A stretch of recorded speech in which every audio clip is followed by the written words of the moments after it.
केले। भारतीय जनता पार्टी शिवसेना रिपाई अधिकृत उमेदवार म्हणून माझ्या प्रचार सभेसाठी हा जो महायुतीचा मेळावा आयोजित केलेला आहे, सन्मान्य व्यासपीठ आणि समोर बसलेले गेल्या 4 तासापासून मला आशीर्वाद द्यायला आलेले जनता जनार्दन, या बागलाण तालुक्याने माझ्यासारख्या सामान्य कार्यकर्त्यावर फार प्रेम केलेले आहे। 2014ला तुम्ही मला आशीर्वाद दिला आणि खासदार म्हणून दिल्लीला पाठवलं।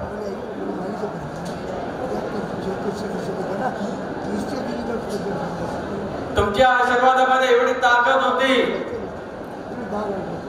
पहिल्यांदा खासदार झालो आणि मला केंद्रीय मंत्रिपद मिळालं। केंद्रीय मंत्रिपद मिळालं तर संरक्षण खात्यासारख्या अतिशय महत्त्वाच्या खात्याची जबाबदारी दिली। काका दिल्लीपासून गल्लीपर्यंत सगळे पत्रकार आणि खासदार आणि राजकारणी विचारायला लागले, कोणता वशिला वापरला? का त्यांना अपेक्षा नव्हती? त्यांना सांगितलं माझा वशिला म्हणजे माझे आई वडील आणि आई वडीलच्या रूपात धुळे मालेगाव सटाणा भागातील जनता जनार्दन। म्हणून ठरवलं या बागलांचे जर कधी उपकार फेडू तर कधी शकणार नाही, पण उतराई व्हायचं असेल प्रचाराच्या निमित्ताने काका आणि दिलीपराव जेव्हा मी प्रचारासाठी फिरायचो बागलाण तालुक्यात, तर मला प्रत्येक जण ज्येष्ठ असेल तरुण असेल, बाबा रोड देऊ नका, सांस्कृतिक हॉल देऊ नका, आमच्या शेतापर्यंत पाणी आणून द्या। आणि पाण्याचं महत्व या बागलाण तालुक्यात जेवढं आहे तेवढं मी कुठेही बघितलेलं नाही। आणि म्हणून ठरवलं हा संपूर्ण मतदारसंघाचा केंद्रबिंदू आमचा शेतकरी आहे आणि आमचा शेतकरी स्वाभिमानी आहे, त्याला कुठली भीक नको, फक्त 3च हक्काच्या गोष्टी पाहिजे। शेताला मुबलक पाणी, 24 तास वीज आणि घामाने कमवलेल्या शेतमालाला रास्त भाव।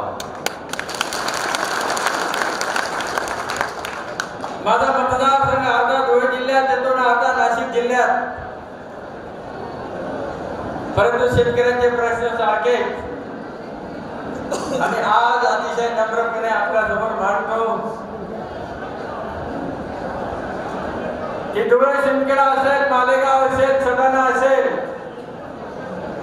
या 4 तालुक्यांचे सिंचनाचे प्रश्न बहुतांशी मार्गी लावण्यात मंजूर करून त्याचे काम सुरू करण्याचे यशस्वी झालोय, हे केवळ आपल्या आशीर्वादाने।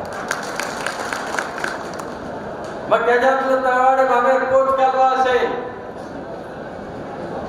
हरणबारी डावा कालवा असेल, हरणबारी उजवा कालवा असेल, केळझर जाळी क्रमांक 8 असेल, केळझर डावा कालवा असेल, किंवा अपर पुण्याचा प्रश्न असेल, या सगळ्या प्रश्नांना मी हात घातला आणि राज्यातला अगदी तालुक्यापासून तर जिल्ह्याच्या कार्यालयापासून तर मेरीपासून तर तापी महामंडळापासून तर गोदावरी महामंडळापासून तर मंत्रालयातल्या सगळ्या परवानग्या मिळवल्या। दुर्दैवाने आपली नोकरशाही अशी कठीण असते, कोणत्या फाईलवर काय शेरा मारून देईल आणि ती फाईल तिथंच अडकून पडते, परंतु धीर सोडला नाही। मंत्री जरी झालो तर सर्वसामान्य नोकरशाच्या त्याच्या कार्यालयात गेलो आणि या 25 वर्षापासून हे जे प्रकल्प घातलेले होते याच्यातला डावा कालवा नॉट फिजिबल, उजवा कालवा नॉट फिजिबल, केंद्र ताली क्रमांक 8 नॉट फिजिबल आणि या प्रत्येक गोष्टीसाठी सतत भांडण केलं, पाठपुरावा केला, वेळ प्रसंगी GR बदलला आणि हे करू शकलो. आज दवाडे भागात पोच कालव्याचं जवळजवळ सगळं काम पूर्ण व्हायला आलेलं आहे. केंद्र डावा कालव्याचं टेंडर होऊन काम सुरू झाले. जवळजवळ 4 कोटी रुपये आपण त्याच्यासाठी मिळवलेले आहे.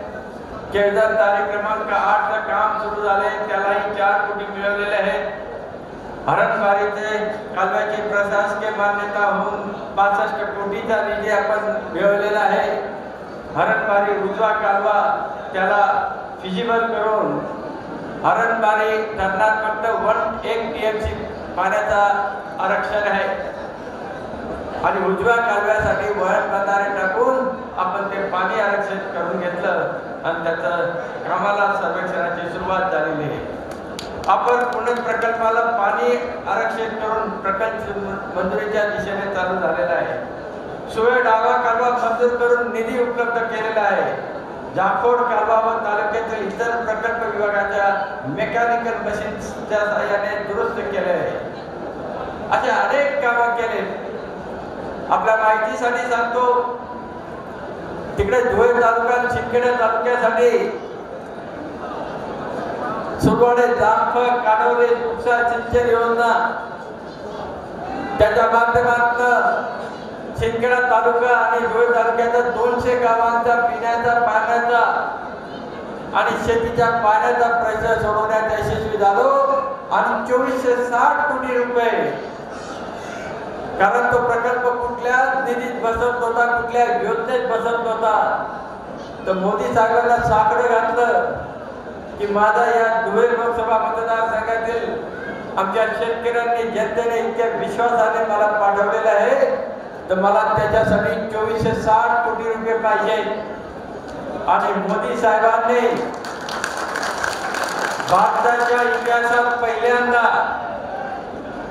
कुठल्या सिंचन प्रकल्पासाठी प्रधानमंत्री कार्यालयातला स्पेशल निधी हा त्याच्यासाठी देण्यात आला आणि तापी महामंडळाला तो वर्ग झालेला आहे, त्याचं काम सुरू झालेलं आहे. आणि ते धरण केवढं आहे? जामफळचं 9 TMCचं, आपला हरणबारी 1 TMCचं आहे आणि ते 9 TMCचं म्हणजे 9 पटीने मोठं. आणि त्याच्या माध्यमातून तिकडचा सगळा भाग सुद्धा सुफलाम झाल्याशिवाय राहणार नाही. मालेगाव तालुक्यासाठी आणि सटाणा तालुक्यासाठी गेल्या 40 वर्षापासून नारपार विषयी आपली नेहमी चर्चा ऐकत आलेलो आहे. सगळ्या मंडळींनी आपल्या आपल्या परीने त्याच्यात मदत केली. कारण एखाद्या गोष्टीसाठी आंदोलन करणं सुद्धा ही फार मोठी मदत असते आणि सगळ्या पक्षाच्या नेत्यांनी प्रयत्न केले, त्यांचं सगळ्यांचं मी अभिनंदन करेन. परंतु जोपर्यंत जमिनी हकीकत आणि कागदावर सगळी मंजुरी मिळत नाही, पैसा मिळत नाही, ते काम सुरू होत नाही. आणि मी दिल्लीत सातत्याने प्रयत्न केला. केंद्रीय जल आयोगाचे चेअरमन जे असतील त्यांना भेटलो, मोदी साहेबांना भेटलो,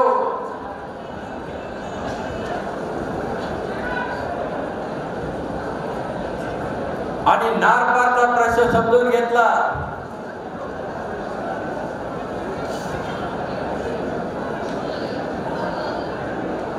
तिकडे सह्याद्रीच्या रंगांकडे इतका प्रचंड पाऊस पडतो, ते जर कधी पाणी अडवलं तर संपूर्ण नाशिक जिल्ह्याचा, मराठवाड्याचा आणि मुंबईचा प्रश्न सुटू शकतो, अशी ही योजना आहे. मांजरपाडा 2 सुरगाणा तालुक्यात आपण गेल्या असाल, कोकणासारखा पाऊस पडतो. 7 नद्या आहेत, त्या पूर्व वाहिन्या आहेत. अरबी समुद्रात ते पाणी वाहून जातं आणि मांजरपाडा 2 आणि नारपार हा तोच प्रकल्प आहे. 13 धरणं बांधून हे पाणी अडवायचं आणि एक पाणी 11 किलोमीटर बोगद्याच्या माध्यमातून चनकापूर धरणामध्ये टाकायचं आणि चनकापूर धरणामधनं डावा गिरणा कालव्याच्या माध्यमातून मालेगाव तालुका आणि सटाणा तालुक्याचा पिण्याच्या पाण्याचा शेतीच्या पाण्याचा पूर्ण प्रश्न सुटेल. आणि त्याच्यासाठी मांजरपाडा 2 ची प्रशासकीय मान्यता मिळवण्यात आम्ही यशस्वी झालो. 5,500 कोटीची ही प्रशासकीय मान्यता आहे. गेल्या 25 वर्षापासून याच्यावर स्टे होता. राज्यपालाचा स्टे होता आणि हायकोर्टचा स्टे होता. राज्यपालाची आणि हायकोर्टाची अट होती, जोपर्यंत तापीचा आराखडा तुम्ही शासनाला देत नाही, आम्हाला दाखवत नाही, तोपर्यंत याला परवानगी मिळणार नाही, प्रशासकीय मान्यता मिळणार नाही.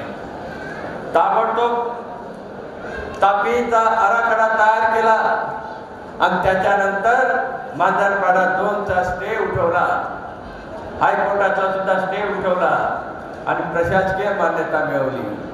आणि 14 कोटी रुपये याच्या सर्वेक्षणासाठी मंजूर केले. आंतरराष्ट्रीय दर्जाच्या एका कंपनीला सर्वेक्षणाचं काम दिलं आणि ते सर्वेक्षण गेल्या 5 महिन्यापासून सुरू आहे. अजून 3-4 महिन्यात सर्वेक्षण पूर्ण झाल्यानंतर गुजरात सरकार बरोबर समझोता करार करण्यात येईल आणि एकदा समझोता करार झाला, आपल्या वाट्याचं पाणी आणि त्या पद्धतीने हे काम सुरू होणार आहे. 2010 अशोकराव चव्हाणांनी काका समझोता करार केला होता आणि त्या समझोता करार मध्ये आपल्या महाराष्ट्राला अन्याय करणारा तो करार होता. आपल्या वाट्याला कमी पाणी येत होतं, परंतु मुख्यमंत्री असतील, गिरीश भाऊ असतील, दादा भुसे असतील आणि आम्ही सगळ्यांनी तिकडे गडकरी साहेब असतील, नव्याने मसुदा तयार केला आणि 2010 अशोकराव चव्हाणांनी जो करार केला होता त्याच्या 1.5 पटीने जास्त पाणी आपल्या महाराष्ट्रात. आणि म्हणून कोणी गैरसमज पसरवण्याचा प्रयत्न करत असाल तर सगळे कागदपत्र आमच्याकडे आहे. एका व्यासपीठावर या, आम्ही सगळे कागदपत्र दाखवू. पवार साहेब आम्हाला आदर आहे त्यांच्याविषयी, शेतीविषयी जाणकार आहे, त्यांच्या मनात शंका होत्या, परंतु दिल्लीमध्ये पवार साहेबांसाठी मुख्यमंत्र्यांनी स्पेशल प्रेझेंटेशन केलं आणि अगदी पवार साहेबांनी कौतुक केलं की तुम्ही महाराष्ट्राच्या वाटाचा एकही थेंब तिकडे जाऊ दिला नाही, हे त्यांनी कबूल केलेलं होतं. आणि अशा रीतीने नागपारचं एका 6 महिन्यात त्याच्या कामाची सुरुवात होताना दिसेल. मांजरपाड्याच्या कामाची सुरुवात होईल.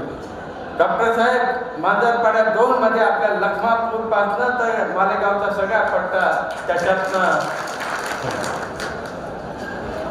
तिकडे अक्कलपाड्याचे सुद्धा शेवटचे 500 कोटी रुपये प्रधानमंत्री कृषी सिंचाई योजनेच्या माध्यमातून आम्ही मोदी साहेबांकडून आणले आणि अक्कलपाड्याचं धरण पूर्ण झालं.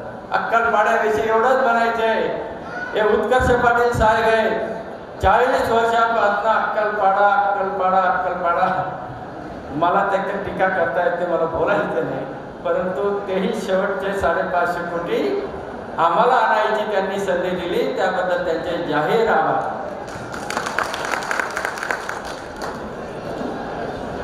सिंचनाचा प्रश्न संपला, पण तुमच्या माझ्यासारखी माझ्याही मनात खंत होती.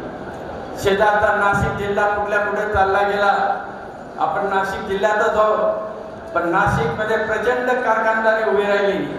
तिथले सगळे सिंचनाचे प्रकल्प पूर्ण झाले आणि त्याचा फायदा असा झाला, नाशिक परिसरातील शेतकरी वर्षातनं 3-3 पिकं घेतो. जळगावची तशीच प्रगती झाली, परंतु धुळे मालेगाव लोकसभा मतदारसंघामध्ये 70 वर्षात काँग्रेसच्या माध्यमातून कुठलाही मोठा प्रकल्प आणू शकले नाही.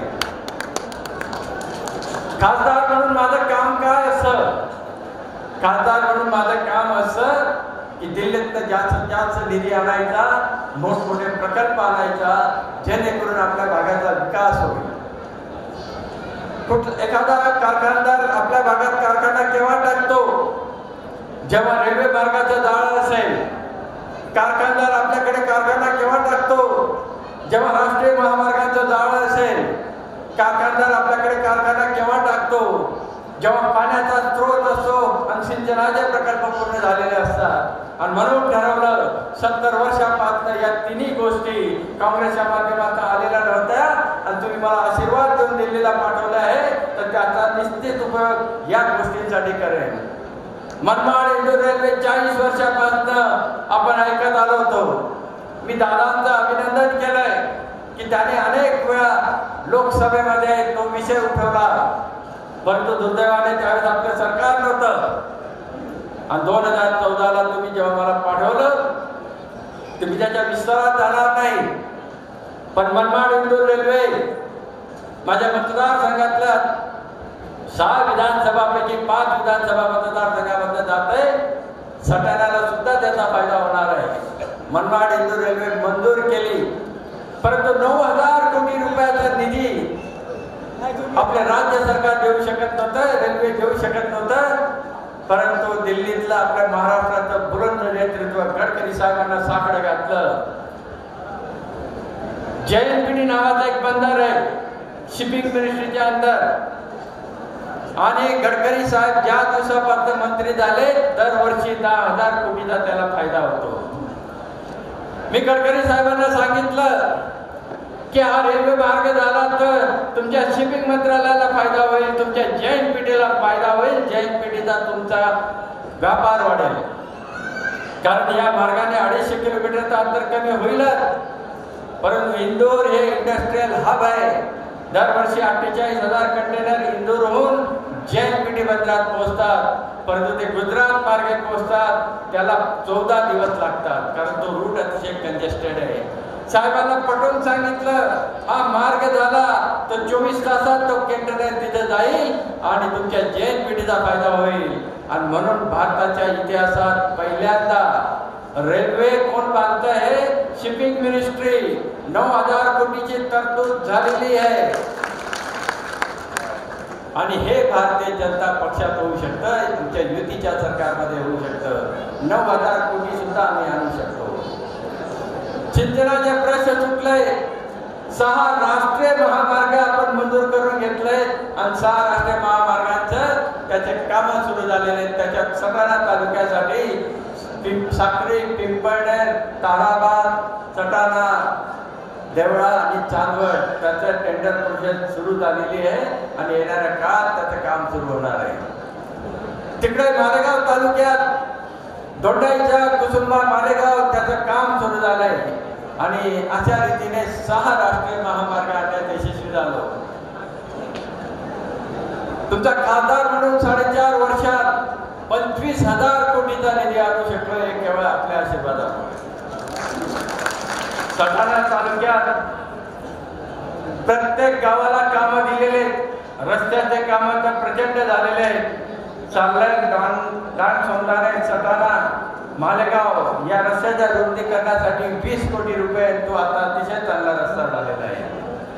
चाललंय ताराबाद नागपूर मालेगाव रस्ता रुंदीकरण, साक्री नागपूर रस्ता रुंदीकरण 15 कोटी, नागपूर सटाणा वणी रस्ता 200 कोटी, साक्री ताराबाद सटाणा देवळा मनमाड दुहेरीकरण जो राष्ट्रीय महामार्ग आहे तो 700 कोटीचा.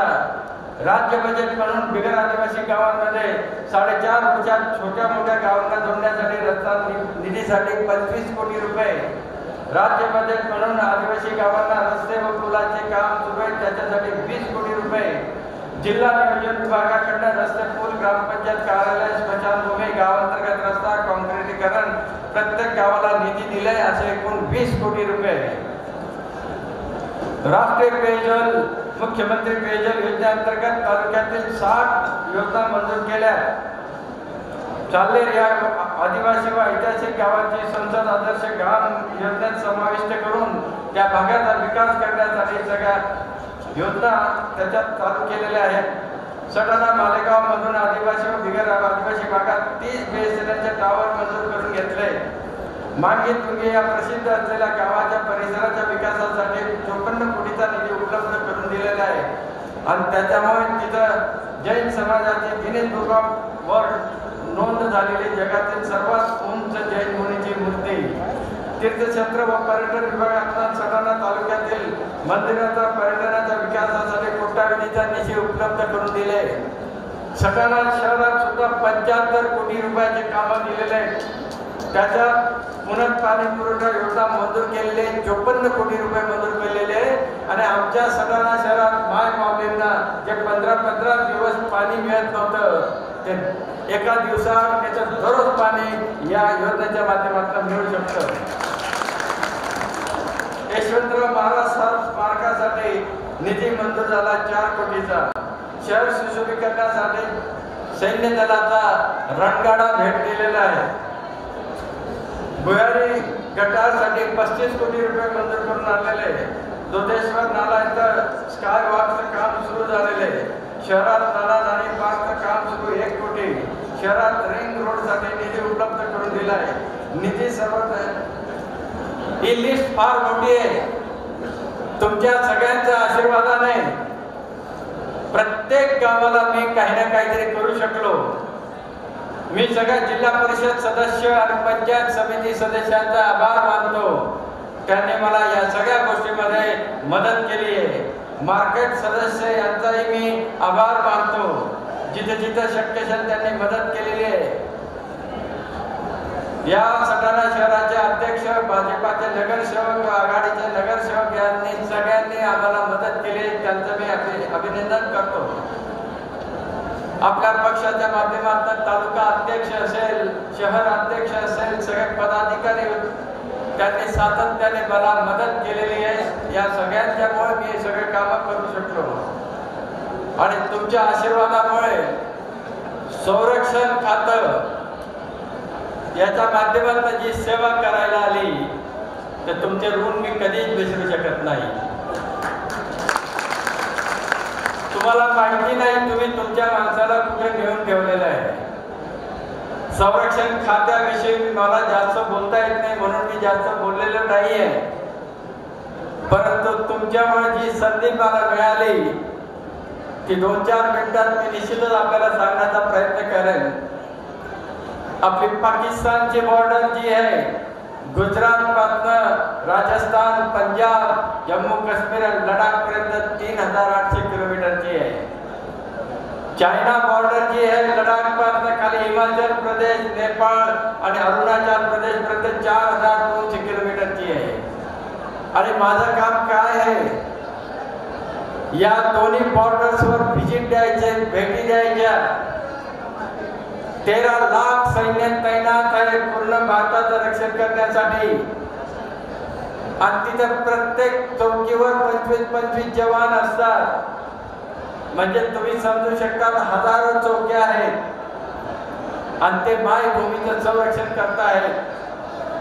कशा पद्धतीत संरक्षण करतात, तिथं राहायला फ्लॅट नाही त्यांना, कारण समोर दुश्मनाची चौकी आहे आणि आपली बॉर्डर म्हणजे काही सटाणा मालेगावची बॉर्डर नाही.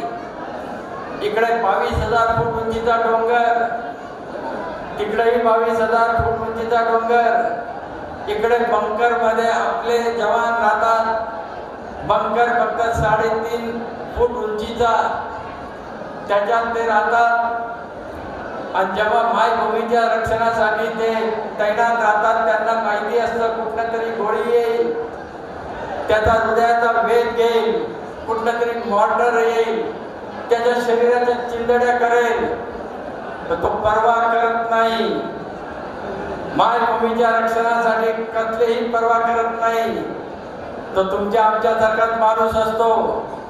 त्यालाही मुलं बाळ आहेत, बायका पोरं आहेत, त्यालाही वृद्ध आईवडील आहेत, त्यालाही त्यांची चिंता आहे.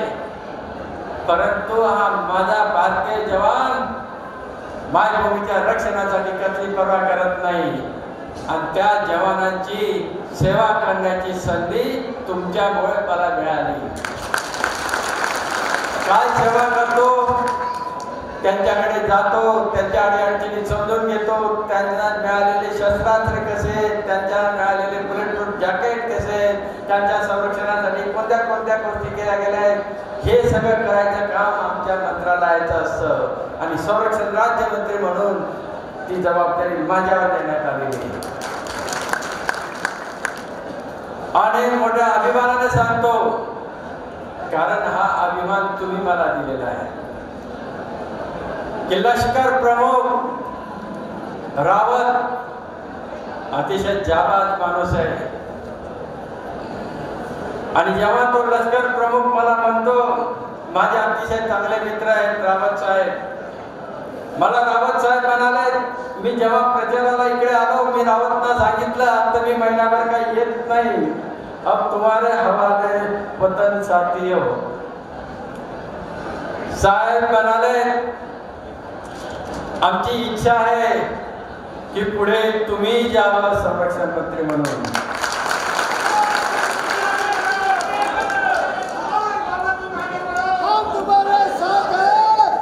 मला आनंद याचा नाही की ते म्हणाले संरक्षण मंत्री म्हणून या, मला हा आनंद आहे देशाचा संरक्षण करणारा एक जाबाज सेनापती मला म्हणतो, तुमच्या पोराला म्हणतो की संरक्षण मंत्री म्हणून आजपर्यंत सगळ्यात चांगलं काम आमचे जवान म्हणतात की सुभाष भामरेने केलं, हे सर्टिफिकेट दिलं. आणि हे सर्टिफिकेट दुसरं कोणी दिलं असतं तर काही वाटलं नसतं, पण ते सर्टिफिकेट ज्या माणसाने दिलं की त्या माणसाला पाकिस्तान सुद्धा थरथर कापतं अशा माणसाने दिलं.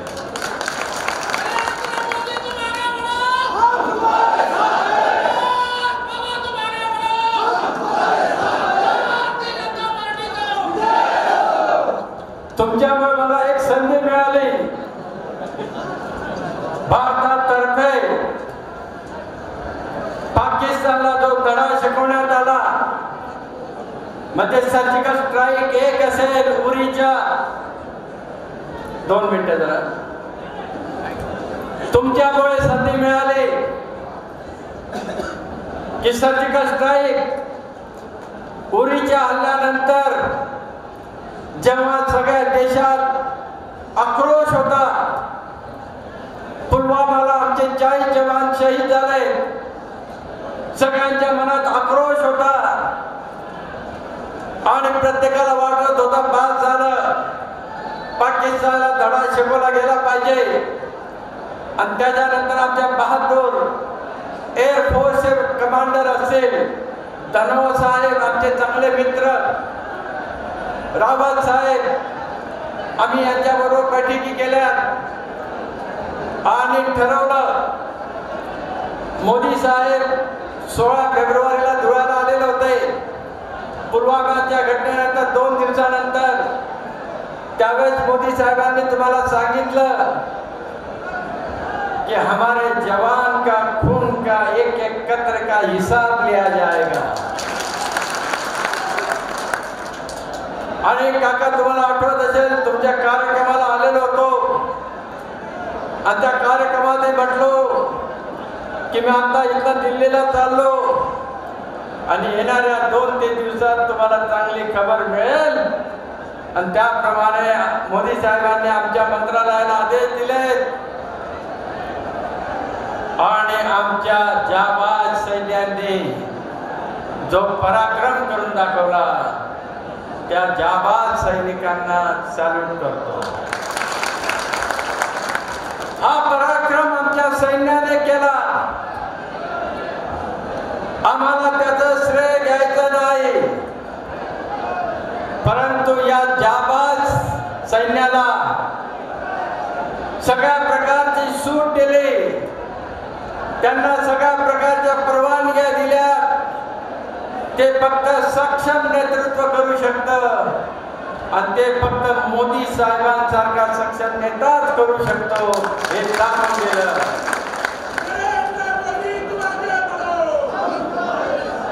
2008 मध्ये असाच भ्याड हल्ला मुंबईला झाला होता. 350 नागरिक मारले गेले आणि त्यावेळेस आमच्या आर्मी चीफ आणि एअरफोर्स चीफ म्हणाले पंतप्रधानांना त्यावेळेच्या की आम्हाला परवानगी द्या साहेब, आमच्या जवानांमध्ये एवढी ताकद आहे, आमच्याकडे एवढी क्षमता आहे, पाकिस्तानमध्ये घुसून तिथल्या अमेरिकांचा बंदोबस्त करू शकतो, फक्त आम्हाला परवानगी द्या, आम्हाला आमच्या लोकांच्या शहीदाच्या, आमच्या जवानांच्या शहीदाचा बदला घ्यायचा आहे. परंतु कमकुवत पंतप्रधान त्यांनी त्यावेळेस परवानगी दिली नाही आणि सगळा भारत शर्मेने मान खाली घालून बसलेला होता. परंतु यावेळेस सैन्याने परवानगी मागण्याच्या आधीच मोदी साहेबांनी सांगितलं, आमच्या जवानांचा गुन्हा एक एक रक्ताच्या थेंबाचा बदला घ्या. आणि त्या पद्धतीने आमच्या एअरफोर्सने प्लॅन केलं. 12 विमानं पाठवली जाबाज वैमानिकांबरोबर. एका विमानामध्ये 1000 किलोचा बॉम्ब लक्ष केंद्रित केलं. परवा केली नाही की बॉर्डर पासून 100 किलो मध्ये ते लक्ष होतं.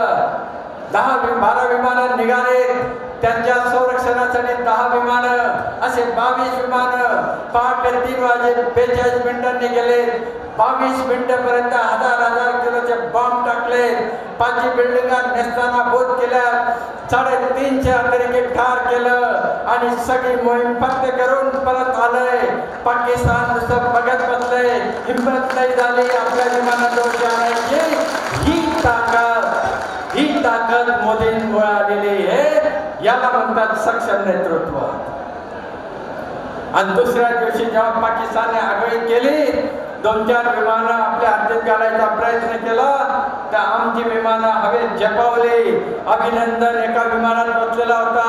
अभिनंदनने ठरवलं, पाकने जर कधी एवढी हिंमत केली आहे तर धडा शिकवल्याशिवाय राहायचं नाही, त्याचं विमान पडायचं. आणि अभिनंदनने विमान पाडलं आणि दुर्दैवाने अभिनंदन तिकडे अडकला.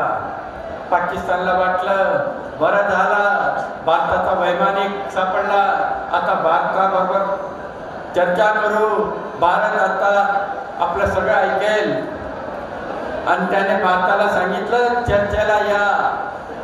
मोदी साहेबांनी सांगितलं चर्चा बिर्चा कुछ नाही, 48 तासाच्या आत जर कधी अभिनंदनला तुम्ही आणले नाही तर आमचे मिसाईल तयार आहेत, पाकिस्तानला बेचिराग केल्याशिवाय आम्ही राहणार नाही. पाकिस्तानने घाबरून 60 तासाला अभिनंदनला परत केलं. पाकिस्तान काही चांगलं राष्ट्र नाही की ते लगेच पाठवून देतील.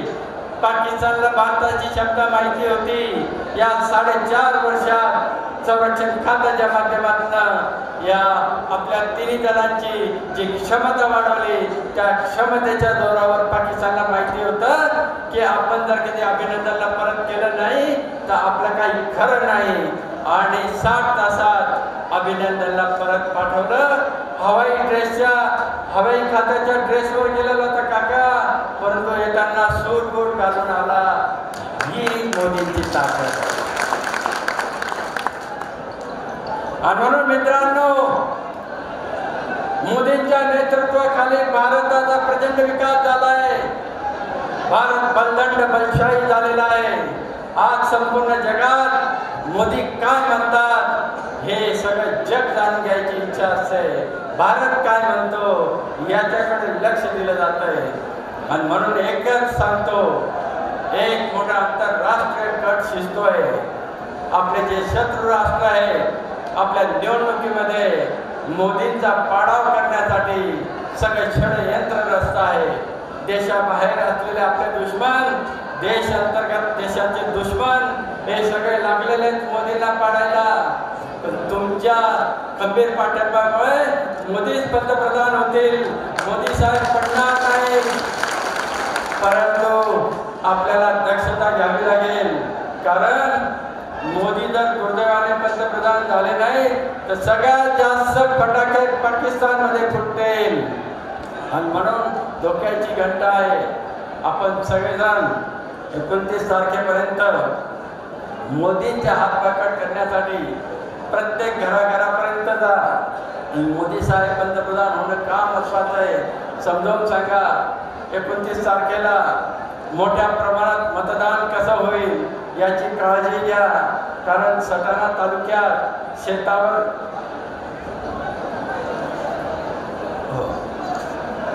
29 तारखेला मतदान करण्यासाठी सटाणा तालुक्यात अनेक जण शेतावर राहतात.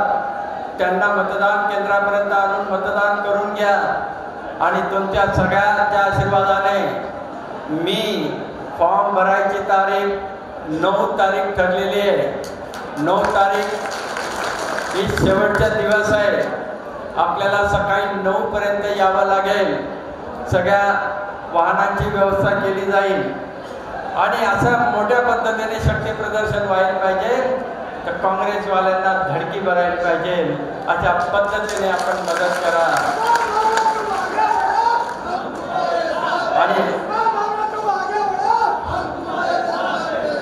आणि मतदानाच्या दिवशी सकाळी लवकर उठून मतदान केंद्रावर जायचं आहे.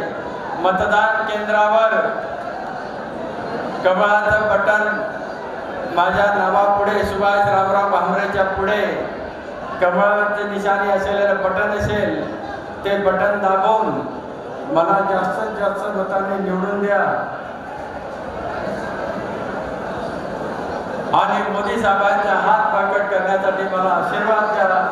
हे बोलून माझे 2 शब्द